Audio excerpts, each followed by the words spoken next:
Ma'am, I need to speak with the manager. Is he around? I'm the manager. How can I help you? No, I need to talk to whoever's actually in charge here. Sir, you're already talking to her. My name's on the placard. Look, don't play games. Bring me the manager or we're going to have a problem. Step out from behind the counter. I'm not leaving my station. If there's A police officer walked into a soul food restaurant in Birmingham, Alabama. He saw a black woman standing behind the register. He walked straight up to her. "Ma'am, I need you to step away from the register," he said. "I'm sorry," she replied. "We got a call about a disturbance. You work here." "I run this location." The officer paused. He looked her up and down. "Huh, okay, sure. Well, I need to speak to whoever's actually in charge." "That would be me." "Look, I don't have time for games. Step outside or I'm putting you in cuffs." Officer Daniels had no idea what he just walked into. In the next 14 minutes, he would handcuff this woman in front of her own customers. He would ignore 3 employees telling him he was making a mistake, and he would start a chain of events that would cost his department millions of dollars. The woman he treated like a criminal was actually the founder and CEO of 89 restaurants across 6 states. Denise Williams started her first restaurant in 2009 with $12,000 and her grandmother's recipes. Now her company makes $53 million a year. She has an MBA from Howard University. She sits on the board of the National Restaurant Association. And her own security cameras were recording everything. Before I continue, let me ask you something. Have you ever been treated unfairly by someone who had power over you? Drop your answer in the comments. But Officer Daniels had no idea who he was putting in handcuffs. Denise Williams grew up poor in Atlanta. Her grandmother raised her in a small apartment. Every Sunday, her grandmother would cook soul food for the whole neighborhood: fried catfish, collard greens, cornbread, mac and cheese. Denise always remembered how food brought people together. She went to Howard University on a scholarship. She got her MBA in 2004. Then she worked at Goldman Sachs for 5 years. She made good money, but she was not happy. So in 2009, she quit. She took her savings of $12,000.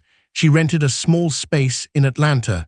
She put her grandmother's recipes on the menu. She called it Nana's Table.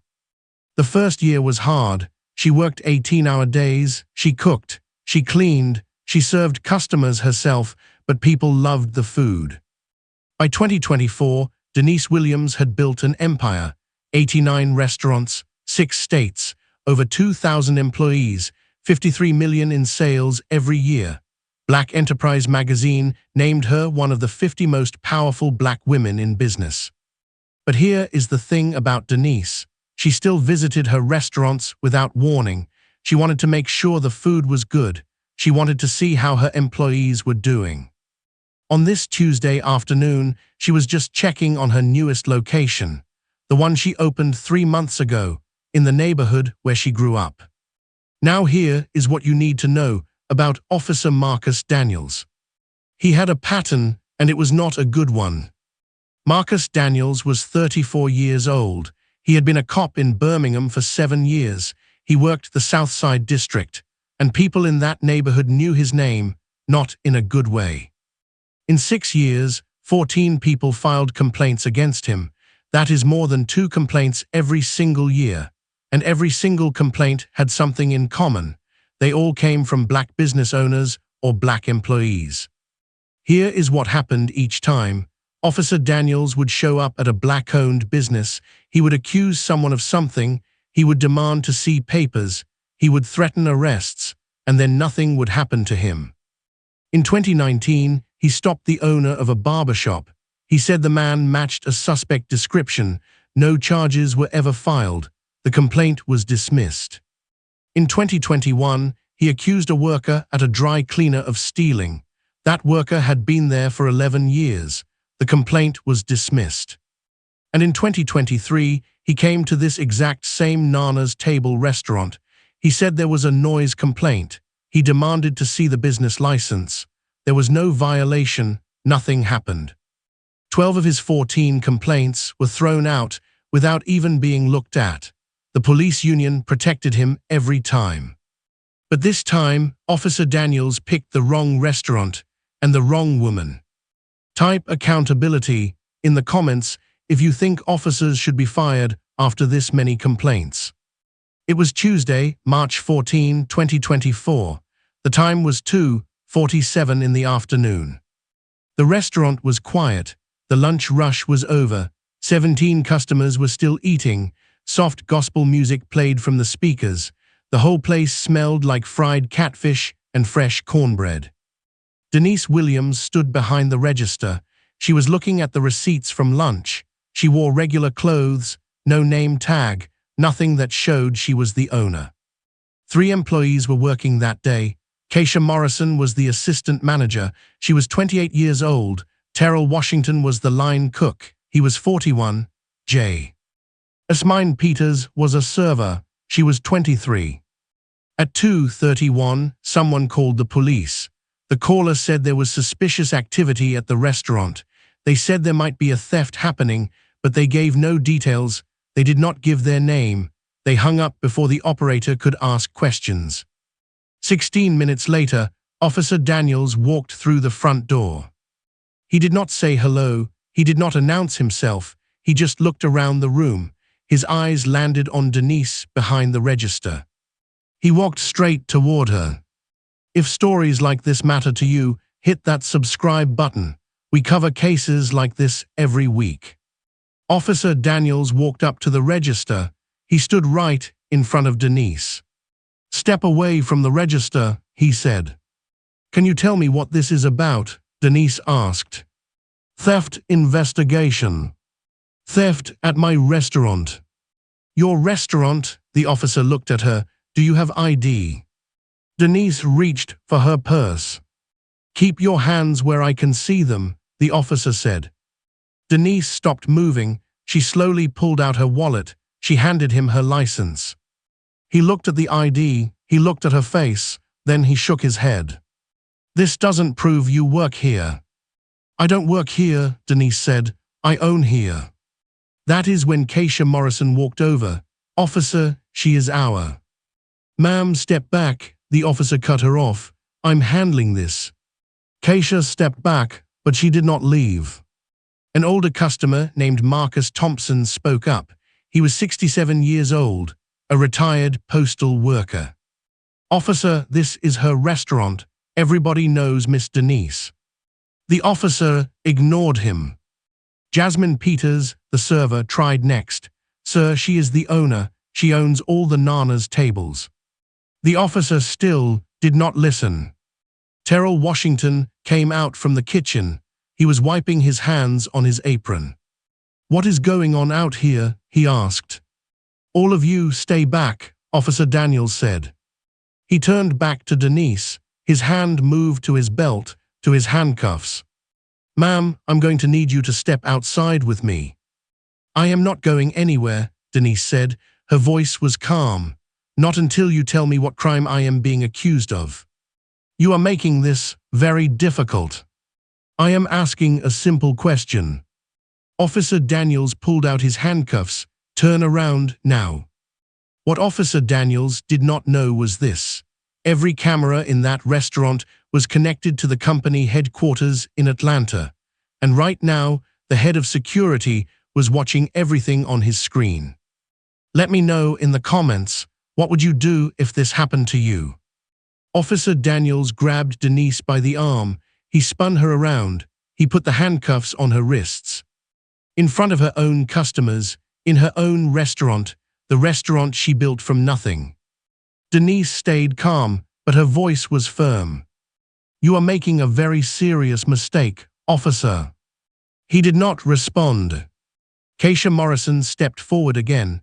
"She owns 89 of these restaurants. Call your supervisor right now." The officer shook his head. "I don't need a supervisor." Terrell Washington pointed at the wall. Right next to the front door was a big framed photo. It showed Denise cutting a ribbon at the grand opening 3 months ago. "Man, her picture is right there on the wall." Officer Daniels looked at the photo. He looked at Denise. He looked back at the photo. Anyone can put up a picture, he said.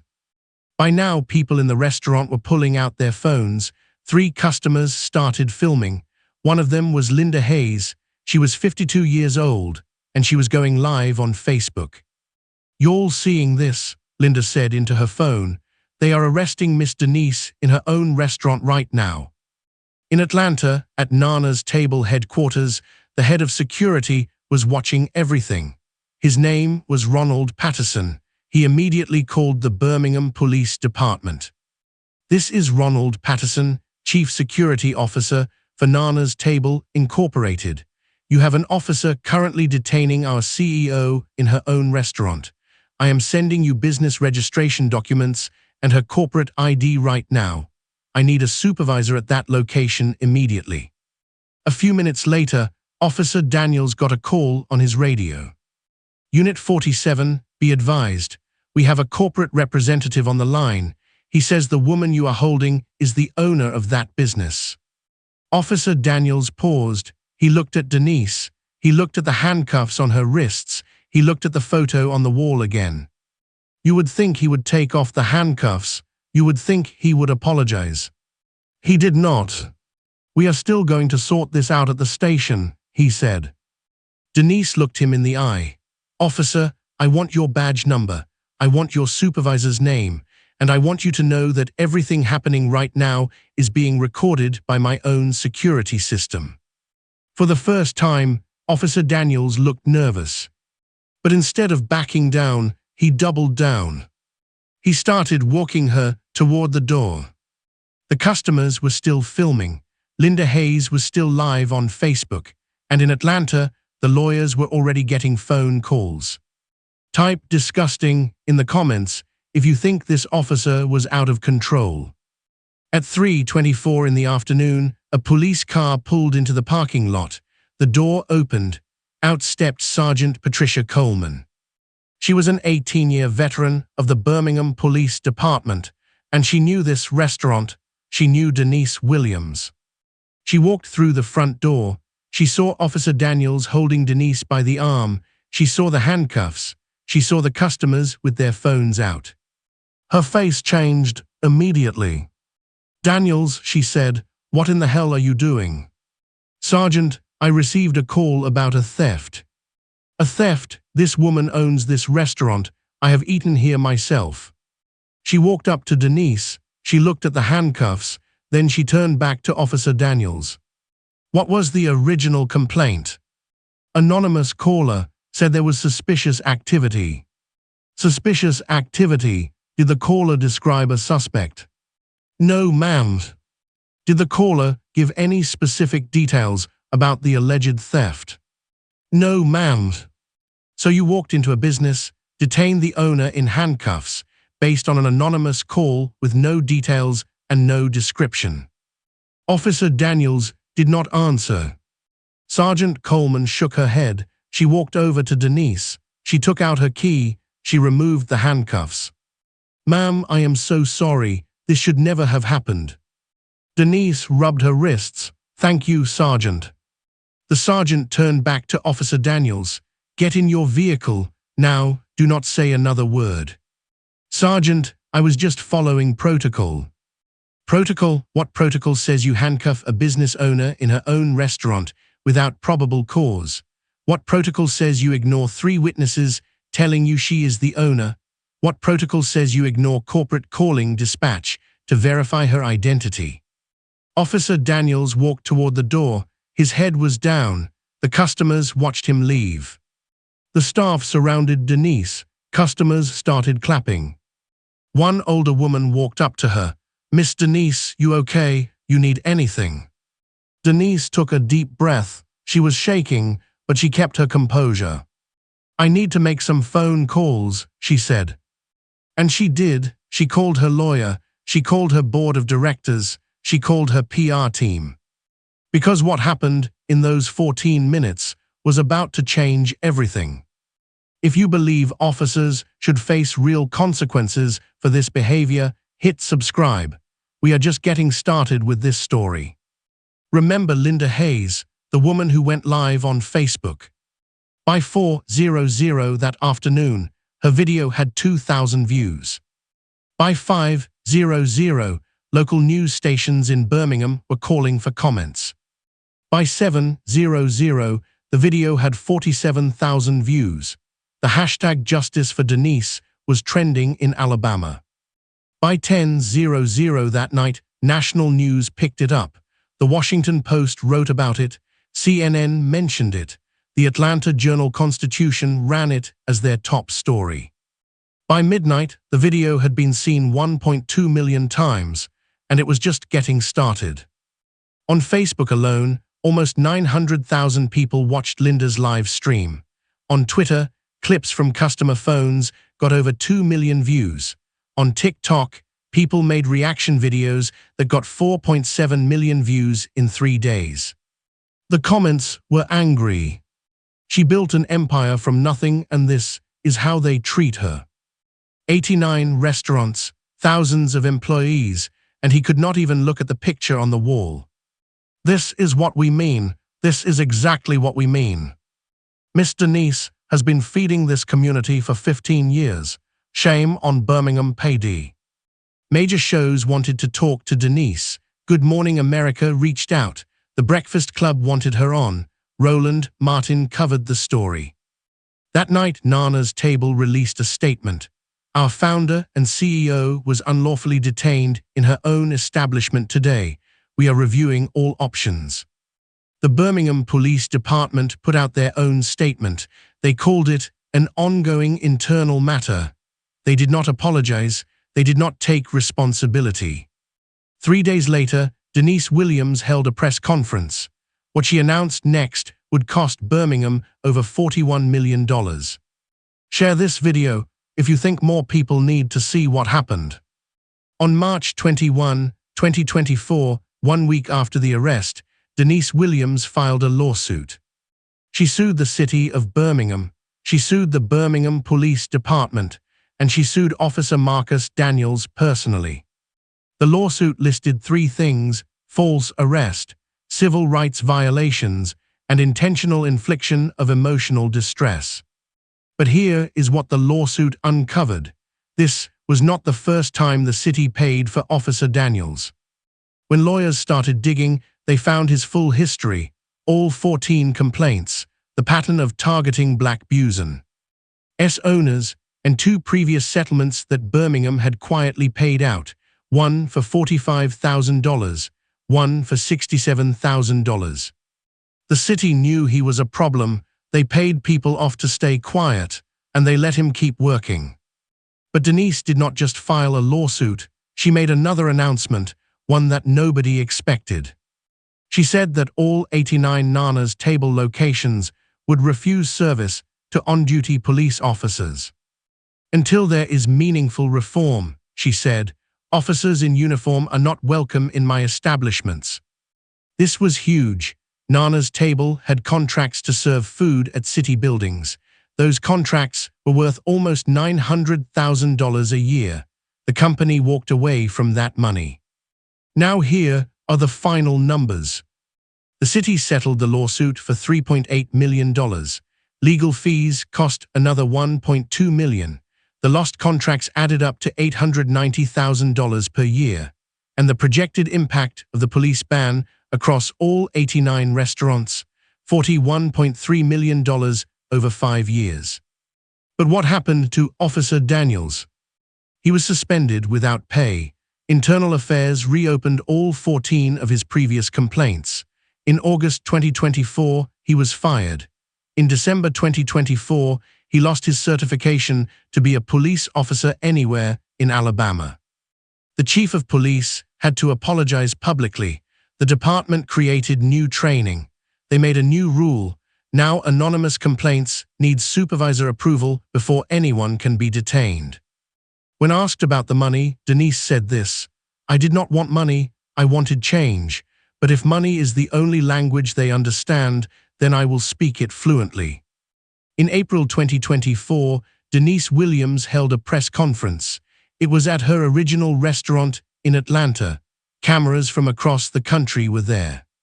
She stood at the podium. She looked tired, but she looked strong. I have worked every day for 15 years to build something my grandmother would be proud of, she said, and in 14 minutes I was treated like a criminal in my own building. She paused.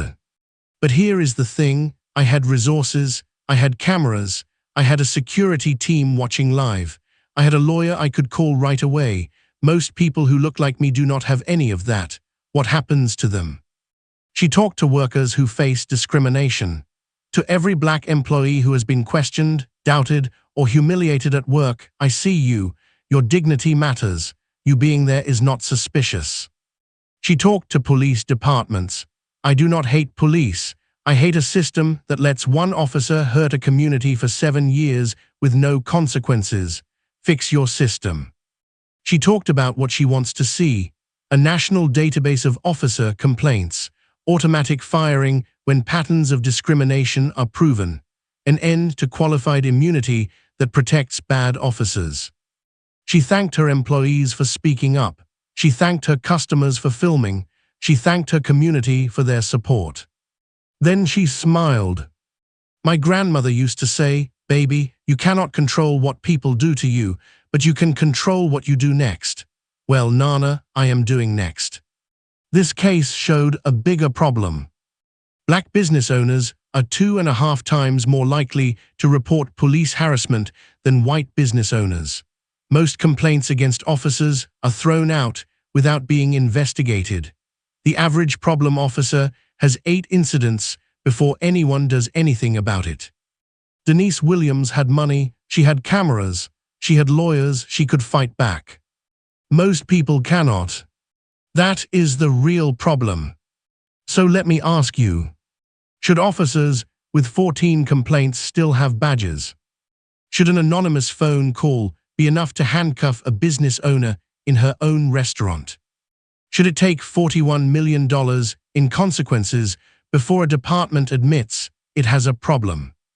Because if we do not track these patterns, if we do not hold departments accountable, if we do not believe black business owners in their own buildings, then we are just waiting for the next Officer Daniels, the next Denise Williams, the next 14-minute humiliation caught on camera. Comment below if you believe all businesses should have the right to ban police from departments with discrimination problems. If you think stories like this matter, hit that subscribe button. We are going to keep exposing these cases. We are going to keep demanding accountability. We are going to keep fighting for the workers who do not have 89 locations, for the owners who do not have security teams, for the communities that deserve better. This is not just about one officer or one restaurant. It is about all of us and the system we are willing to tolerate. See you in the next one.